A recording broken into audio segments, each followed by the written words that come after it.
And welcome back to another edition of On the Board Sports. I am your host, Will Chiarucci, a.k.a. Will C., coming to you from Gotham Podcast Studios in Manhattan, New York. And I am joined by basically a familiar face, my wonderful producer today, Mike Ortiz. Mike is always awesome, showing me a couple things here and there, how to control some stuff.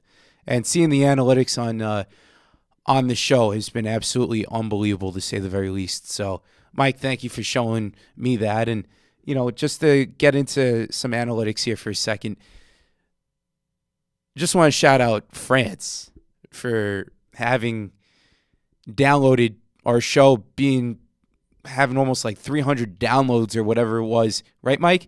And, yeah, thumbs up from France. So, crazy to say the very least, man. But, unbelievable.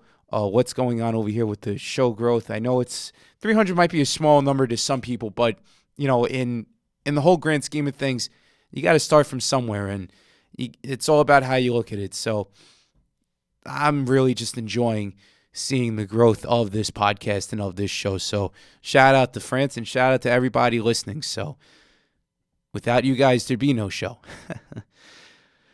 But the real thing is right now, and just to segue now from France over to a certain team in New York that absolutely stunk on Monday night, and I'm talking about the New York Jets. My goodness, what an absolute downright atrocious game by the New York Jets. And say what you want about this coach, say what you want about this quarterback, say what you want about the franchise in general, okay? Say what you want about the first 7 weeks of the season for this Jets team. They're 1-5 right now, and it is just not pretty. Okay? It is just not pretty at all. And as I'm looking into the camera right now, and as I'm looking after I edit this video and everything like that, the Jets are an absolute atrocious joke. They have been absolutely unbelievable in a bad way. But I will say this, as far as the schedule goes, and I'm not making excuses here for injuries either, with Luke Falk coming in and playing for Sam Darnold, who's now cut and probably trying to find a job somewhere. So I kind of feel for Luke Falk in a sense. But, when I look at it and when I see things going on with the franchise and with this team, I don't know what Adam Gase was thinking when he was in practice and trying to motivate his players to play on Monday night. I don't know. But you go out there unprepared and playing the way how they did on Monday night. I mean, my goodness. I mean, you look at Sam Darnold on the first drive that he had after the Patriots scored their first touchdown drive. And I'm watching the game. I'm at the game. I'm a season ticket holder. And I'm just saying to myself, man, what the hell is going on over here? First play, gives it off to Bell after the Patriots scored the touchdown. And I'm just saying to myself, okay, they're going to stuff Bell, obviously, because he's their offense. But then he throws an interception the second pass, and you get to see the replay of it. The guy had no time to throw. It's not like, okay, he has plenty of time. The guy has literally 1 second, 2 seconds in the pocket. I get he's young. I get he's nimble and everything like that. Kudos and shout out to Bill Belichick, by the way, for making his game plans, having this number one defense. And hey, I'll admit when I'm wrong. Patriots showed like they looked like a number one defense going up against an atrocious offensive line like that in the Jets. But no audibles, no protection for Sam. And then if that was foreshadowing for the whole night, then I don't know what was. Because the Patriots go out there, And they get a field goal out of it. They stop the Patriot offense after their little nimble dink and drive dunkaroo fest that was going on. But, man, to be really frank with you, after watching that game, like, it just took the air right out of it took the wind right out of the sails. It took the air right out of the balloon for this season. And I don't know about you.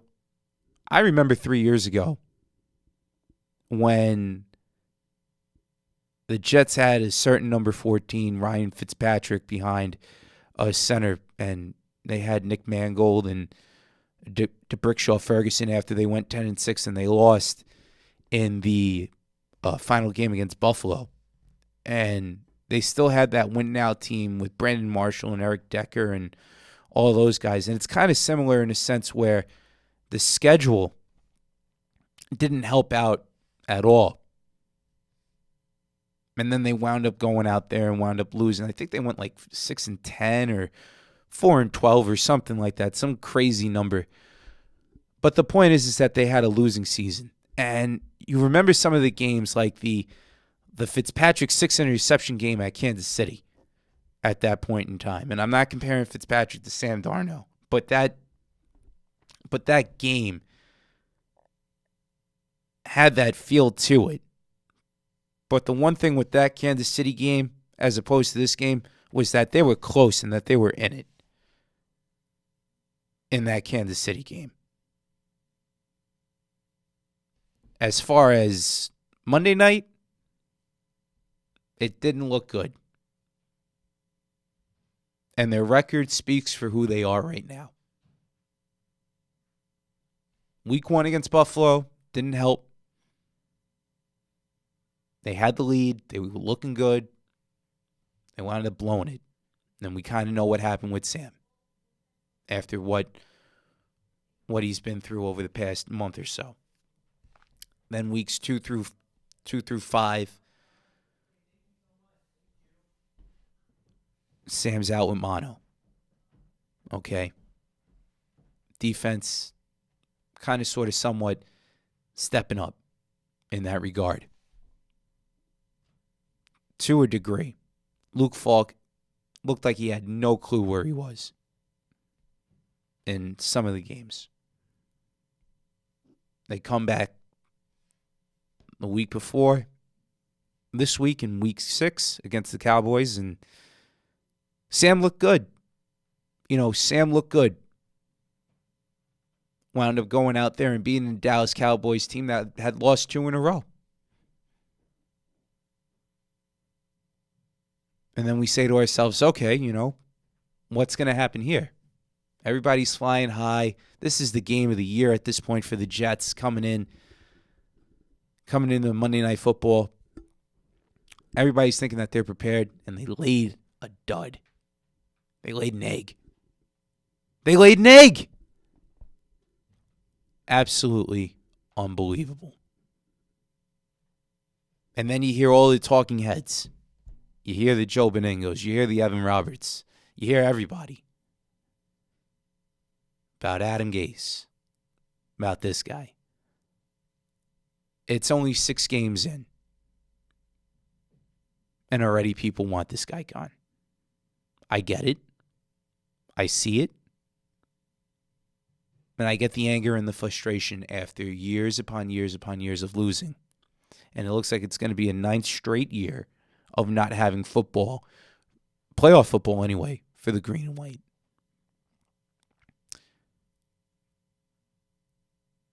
But understand this. If you went out for Gase, and if they, let's say hypothetically they do fire him, how much more turmoil is it? I get that Joe Douglas is the GM. I get that he wasn't Gase wasn't Joe Douglas's pick probably. Who knows? Because obviously Mike Maccagnan made up the roster. Mike Maccagnan drafted some of these guys that are here right now. Mike Maccagnan made some of these free agent picks. and pick the quarterback, but I think anybody would love to have Sam Darnold on their team right now. But it was just timing. Everything's all about timing. You hire Joe Douglas. You fire Mike McCagnon before the season starts. You go out. And it's not good. If that was a precursor and just something that, a foreshadowing of what things might be, I think many people would have looked at that and said, you know what? Hey, you're right. This team might start off 1-5 or 1-6. But then the mono came with Darno being out. 1-5. 1-5 after 6 weeks. I mean, I'm hearing everybody right now, this guy's not a franchise quarterback. He's not. He has the potential to be a franchise quarterback. The problem is, right now, is the fact that, and it's been like this for years, they cannot draft anybody right outside of that first pick that they get. Leonard Williams, first-round draft pick. Anybody else from that 2015 draft class? Probably not. 2016, I believe it was Calvin Pryor. Didn't pan out. After that, they've tried. They've tried to get players that want to be here. They didn't pan out. You know,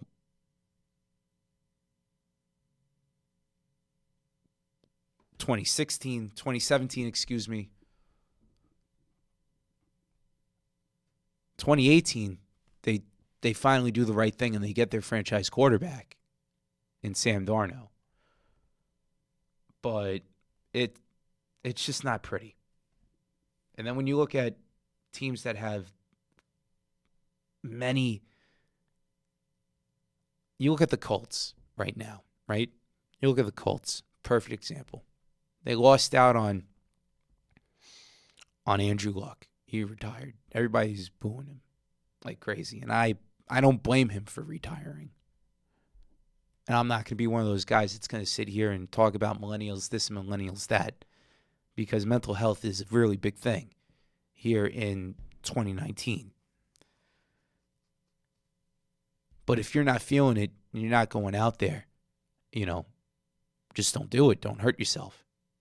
There's always another day. Fight to live another day.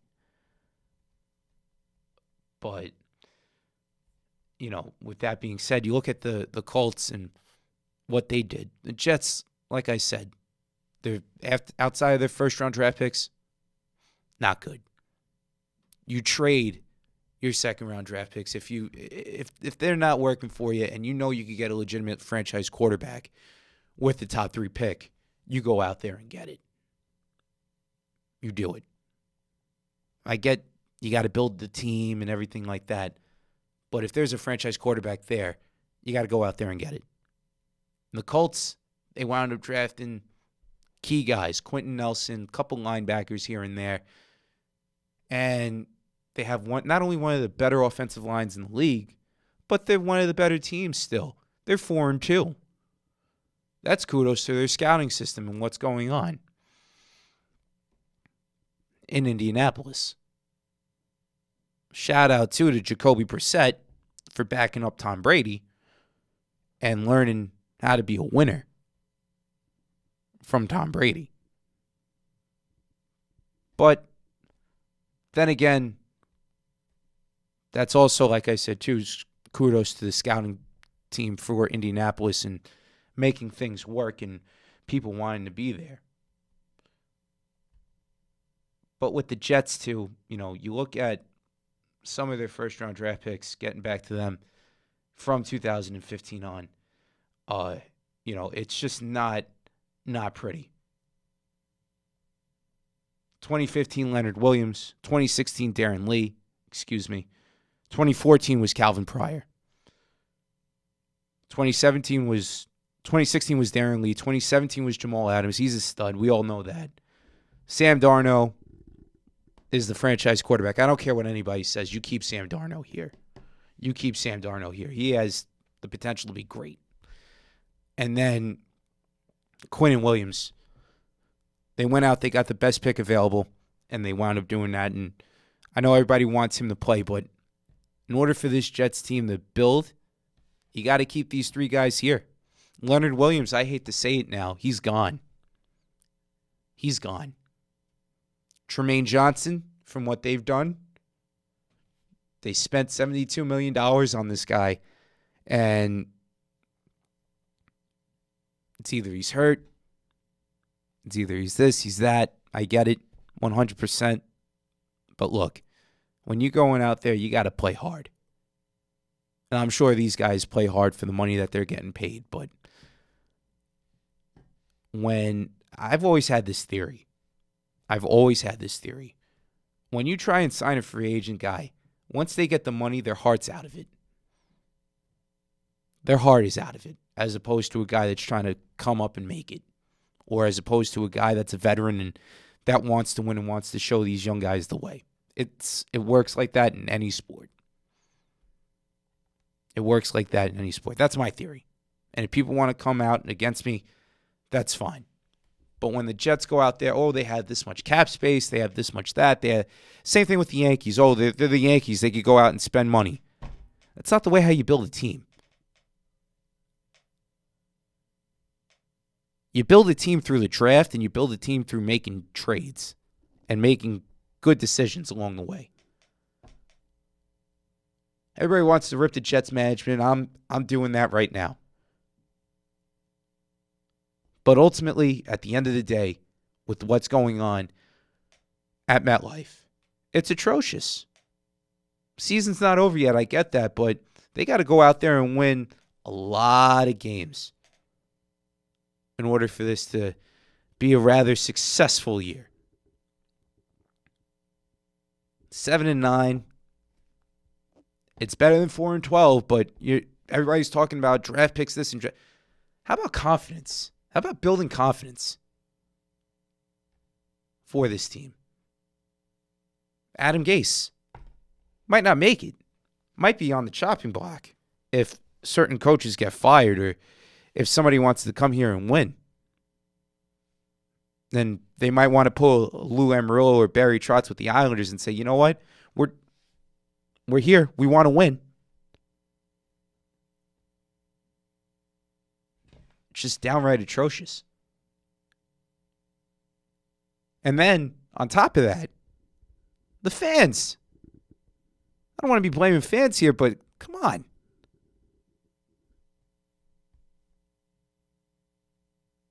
At the game, there's at least like 65, 70% Patriot fans. It's unbelievable.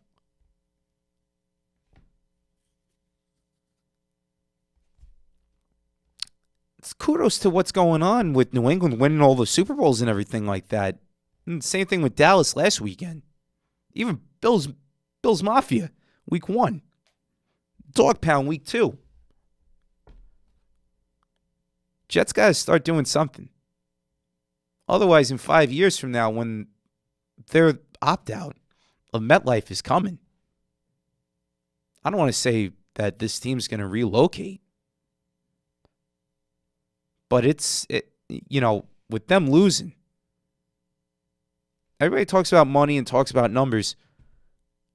There's a reason why the Jets had the second highest attendance through the first couple of weeks of the year, even last year. Tickets are cheap. Opposing fan bases come in and they travel well. What more do you want? What more do you want? I don't know. I don't know. It's just, it's unbelievable. I might go into MetLife against the Giants and wear a paper bag at this point if they don't go on a winning streak here. And it's fairly doable. On the bright side, it's fairly doable with this schedule coming up. Between the Dolphins, It's the Jaguars, the Dolphins on the road. Jaguars from 2 years ago, they're not the same team. And Gardner Minshew, who knows what's going on with Gardner Minshew, but he's a good quarterback. The Dolphins, say what you want, they're going to fight hard for that first win. And knowing Ryan Fitzpatrick and knowing what's going on down in Miami, they're going to want to spoil the Jets season. And in typical Jet fashion, maybe that'll go down. Maybe the Dolphins get their first win against the Jets 2 weeks from now. And then they come home to MetLife and they play the Giants in a game in which everybody will have circled because of not only is it a Jet and Giant game, a game that doesn't happen for once in every 4 years. For a game that happens once every 4 years, But everybody's going to circle down Daniel Jones and Sam Darnold going against each other. The Jets defense looks good. The Giants defense looks like absolute dog shit at this point in time. And everybody wants to rip on Daniel Jones. The guy is a rookie. The guy is a rookie, flat out. And he's doing his thing. He's trying. If that offensive line for the Jets looks bad, go see what that offensive line for the Giants looks like, and any Giant fan will tell you that. It's bad. Kid had no time to throw.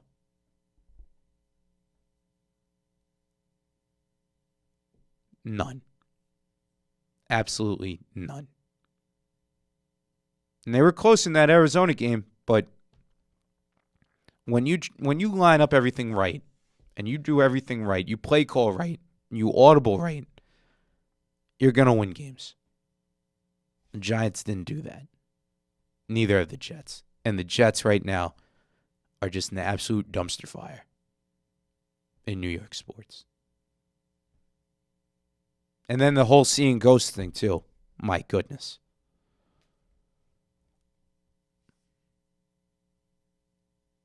I don't even want to get into that.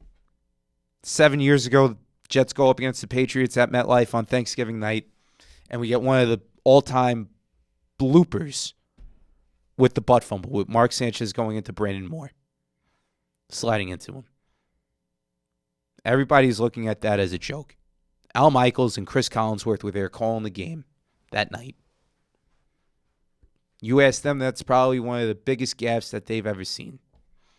And then on national television this Monday, USC quarterback like Mark Sanchez, Sam Darnold, goes out there and he says, I'm seeing ghosts. You're seeing ghosts because the offensive line is terrible. That's what happens. No other way to look at it.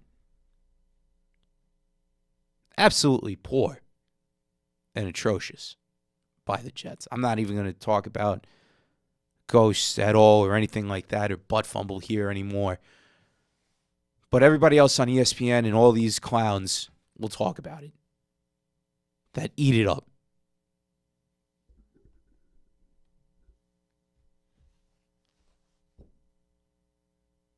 It's just terrible. It really is.